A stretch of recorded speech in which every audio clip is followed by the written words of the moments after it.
Dear Kuya Totoy o Lola Hubad. Where do I begin? Dear Kuya Totoy og Lola Hubag, maayong hapon ninyo, ingon man, sa mga suking tigpaminawan ning inyong programa. Itago na lang ko sa pangalang Abeni, 16 years old. Pero mas gipili na akong musulod sa kaminyoon. Og akong ipasabot ninyo, kung anong misulod man ko ini. Diin kagikan bata ka? Diya ragod sa kong mga barkada, ma. Murasad kag kurikda. Kabata pa nimo gabarkada-barkada na ka? Mama, sad, oy, nag-istorya-istorya raman sad mi. Hilom rago diha mo tubag kapag yun. Mauginas tayo sa mga batanan karon ma. Barka-barkada. Unya ko mabuntisan. Biyaan sa laki. Hilak-hilak dayon. Pataka naman ka, ate, oy. Si Pataka. Nakitaan ko na ba ni si Abedi? May kasulting lalaki. Tabangan naman ko ninyo, oy. Bisag igagaw rato akong konsulti. Mapungot kong magtanaw ang mga batanon ba nga bigaon.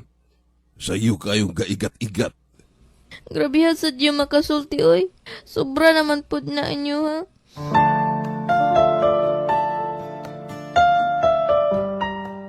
Kuya Totoy og Lola Hubag. Sa didto pa ko sa poder sa akong mga ginikanan. Sila kinakanunay ang masunod. Halos tanan akong lihok na ay magbuot. Bisan sa akong pagkaon, pagbarkada. Ug ang akong maguwang. Siya kanunay ang hawd sa amo ang mga idol. Halos wala ko'y tingog sa among balay.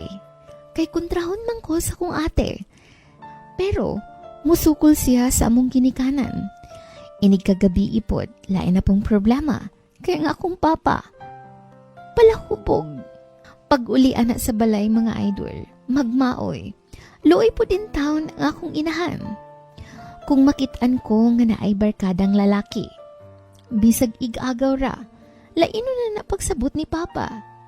Kay lagi daw, bigaon ko, burikat daw ko. Dili lagi na ako matulon, ang magipang sulti sa kong amahan.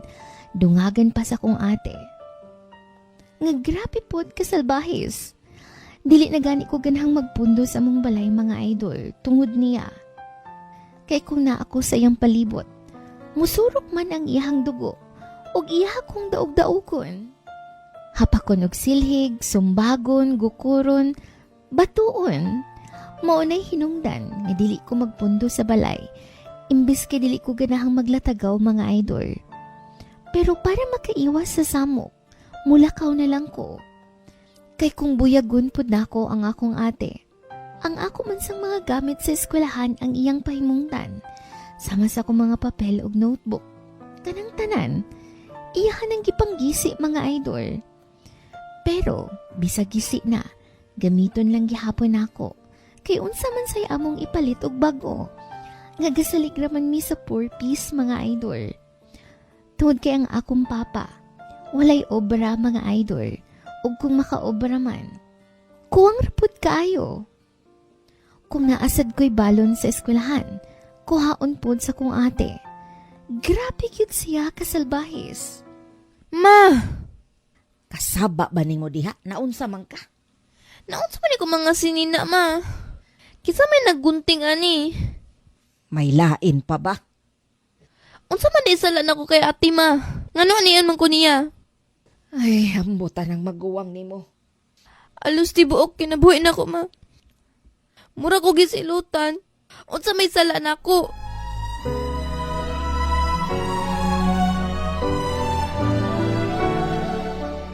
Gusto na nang hilak-hilak ni mo diha? Ang tara, ubanta, manglaki. May pano, puslan man.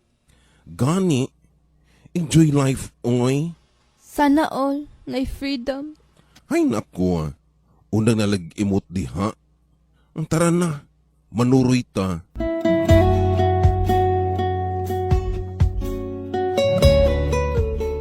Kuya Totoy og Lola Hubag, naabot sa punto nga naka-experience ko anang uyab-uyab tungod sa akong paglaag-laag. Kay lagi, kung magpundok og balay, mag-away raman pud mi sa akong ate. Og dito ko naka-experience og kalipay mga idol. Pero nisamot man hinoon kabati ang akong pangalan sa among lugar. Kay lagi nag-uyab-uyab na daw ko, nagkuyog-kuyog naglaki, og nadunggan kini sa akong amahan. Perte niyang maoy mga idol. Og mauto, wa ko na maagwanta ang gipang istorya sa akong amahan. Kabigaon daw ko, og iya daw kong palayason. Giluom ko rato mga idol. Bugtong si Mama Regid ang nakasabot sa kong gibati. Kay si Mama, ang labing nakailan ako. Og dihang wala na ko nakaagwanta. Miadto ko sa kong maguwang. Siya ang unang anak ni Mama sa iyang unang kapuyo. Minyo na si ate mga idol og naa siya'y upat ka mga anak. Pero bisan galisod sila sa ilang kahimtang. Nipuyo ra gihapon ko sa ilaha. Benny, ikaw man din ha. Pwede bang diris ako sa inyo, te? Di naman gud makaya sa balay. Nga nagong dili. Naunsa ba kang mangura ka, oy? Salamat, te. Pinubrera ta dili ha. Pero dili mo sabihin noong ka na mo papasmuhan. Okay ra, te, oy, kasabot mong ko, ana. Malingag yung ka dili sa amo kay may sanggutan man mi. Daghang magtapok dili sa amo ah. Maayo noon, te.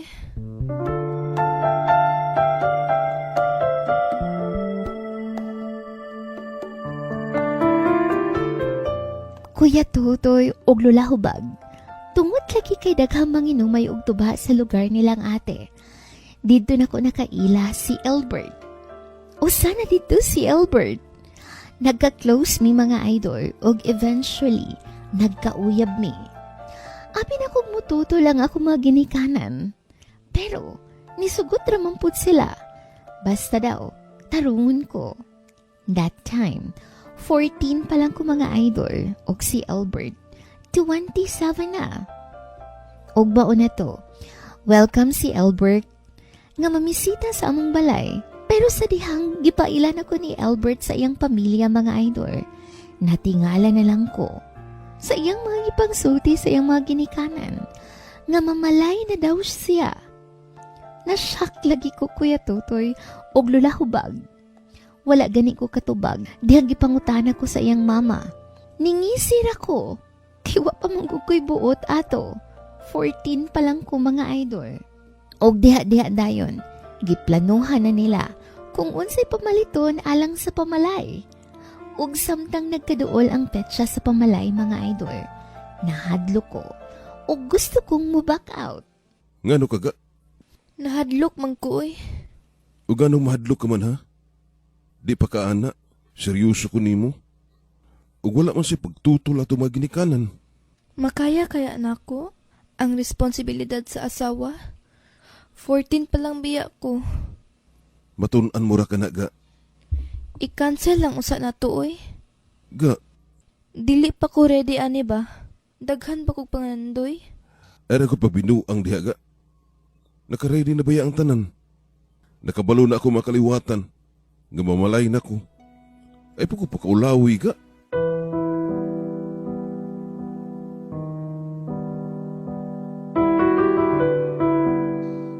Kuya Tutoy og Lola Hubag, nadayon gyud ang pamalay og pagkahuman ini. Giuban ko ni Albert sa ilahang balay. Nagduha-duha pa ko ato nga muuban mga idol. Pero si Mama, gipauban gyud ko. Kay nagmaoy naman ang akong amahan. Og karon mga idol, graduating na ko sa grade 10. Okay raman pod ang among pagpuyo ni Albert. Gikalipay sab nako ang akong kahimtang nga dili nako murag piniriso. Pero dili pa mi kasal ni Albert mga idol. Kaysa pagkakaron, 16 pa man ang akong pangidaron. Daghan kaayong salamat sa inyong paghatag og time ning akong story. Dini na lang kutob ang inyong letter sender, Benny.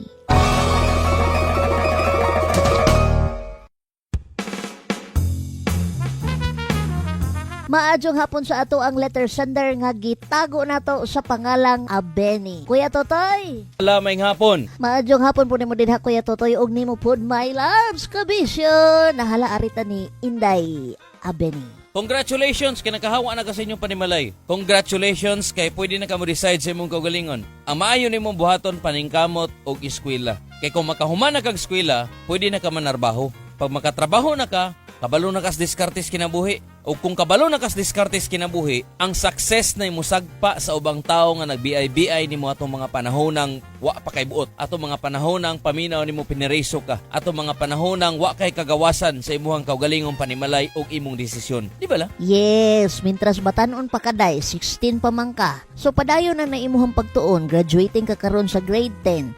So continue gina nimo dito sa senior high. Kung mahimo maka-college ka, mas labing maayo day. Kung buot una-unaon, dapat ang imong ginikanan gini mo support sa imong pag-eskwela. Dapat ang imong igsuon, imuhan ang katambayayong sa imong kalipay. Kaduwa na nimo. Di ba la? Gani day. Pero nausap tayo mong ate, marumang nakumong-kumong. Imbis siya'y maguwang, siya mo imo sabot nimo, siya'y mo dala nimo. Nausap mang panggisiyon man imo mga notebook, imo mga papel, pangguntingon imo mga snina. Pero sige na lang day, pag move on na lang, ay na lang tog huna-hunaa. Di naman ka madaog-daog sa imong ate, kaya na naman kadiha sa imuhang kaipon. Kailain-laim tag stories kinabuhi. Karon na naman Paning kamuti. Nga mahimo kang successful kana ragi ampo na mo ni Lola. O para mahumanan ning problema nimo, para makabalos ka sa ubang tao, o para mahumanan nilang chismis, o para matanggal na ng mga mentalidad ng unanis ginikanan. Mausab. Actually, dili ra ikaw day ang naay inani nga story nga. Ang way nila sa pagtakas sa ilahang parents, sa ilang pamilya, mao ang pagminyo. Daghay nagbuhat og ginani day, pero actually dili gud siya maayo gud. Ilabi na kung di pa ka inana ka sure gud sa imuhang plano, pero mapugos na lang ka ba para makalingkawas ka sa imuhang papa, sa inyuhang pamuyo nga dili masabot. Kumbaga murag bahala na lang, bahala na sa Batman, murag na lang ang dating day ba. Pero congrats day kung ikaw ka na imuhang kaipon karon, wa man ka dapati, gitarong man ka og dala, gisuportahan man ka sa imuhang plano nga gusto kang muhuman og eskwela. So naadtog gyapon ka sa tamang tao bisag dili ka sure. Salamat sa imong pagsalig nitong programa, Letter Sender. Ikaw, Kabisyo, pwede po ka magpadagsuwat. I-PM Lola Hubag Love Radio, Kuya Totoy Love Radio Davao, ug Love Radio Davao page.